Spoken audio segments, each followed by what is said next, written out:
سلاد تیار کرتے ہوئے کتنے آنسو اس نے خان سامہ سے نظر بچا کر اپنے دوپٹے سے صاف کیے۔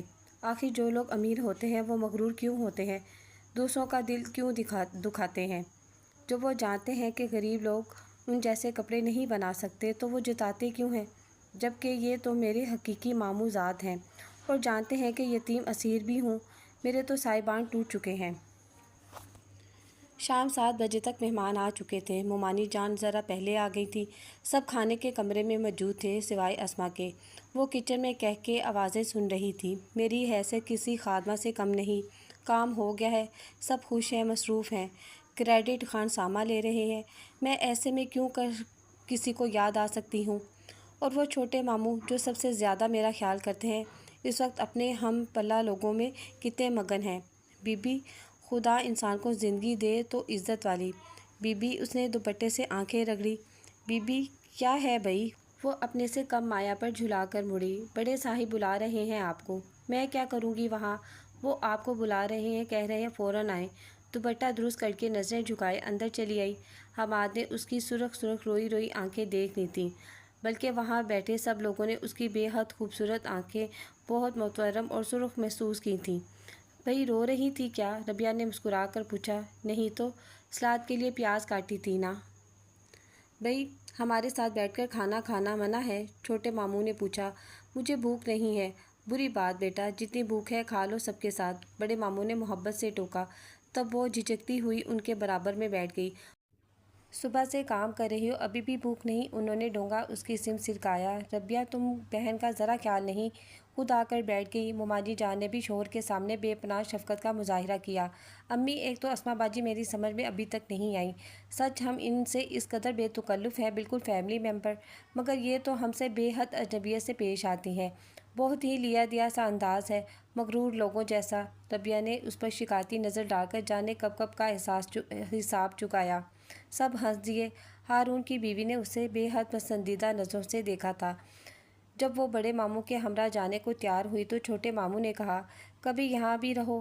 ہم تو یہ سوچ کر زور نہیں دیتے کہ تم یہاں تنہا رہ کر بور ہو گئی، مگر کبھی بور ہونے کا بھی پروگرام بناؤ۔ وہ شرما کر مسکرا دی۔ رہ جاتی ہوں ماموں جان اگر آپ۔ ربیہ نے اس کا ہاتھ پکڑ کر کھینچا۔ بھئی یہ گھر تو ابتدائی جنت ہے، جب آدم اکیلے تھے تم تو بور ہی۔ بھئی تمہارے چچا کی پسلی تو چاک ہو گئی، اب بھائی ہی بچا ہے۔ مومانی نے ہنس کر ٹکڑا لگایا اور خوبصورت اور خاموش حماد کو شرارت سے دیکھا۔ اب یہ جنت بھی مکمل کرنا ضروری ہے، بتائیے آپ کی ہوا کہاں سے لائیں؟ ربیہ نے کہا، مگر وہ خاموش کھڑا رہا۔ بتاؤ نا یار، پھر اتنی فرصت سے جانے کب یہ سب جمع ہوں؟ ہارون نے اس کے کان میں سرگوشی کی تو اس نے چور نگاہوں سے اسما کو دیکھا اور ہارون کی کمر میں ہاتھ ڈال دیا۔ خدا کرے ہارون جسے دل مانگتا ہے وہ تقدیر بھی ہو۔ بڑے ماموں گاڑی میں بیٹھنے لگے تھے اور ان کی طرف سے توجہ ہٹا لی تھی۔ ہارون نے حیرانی سے اسے دیکھا۔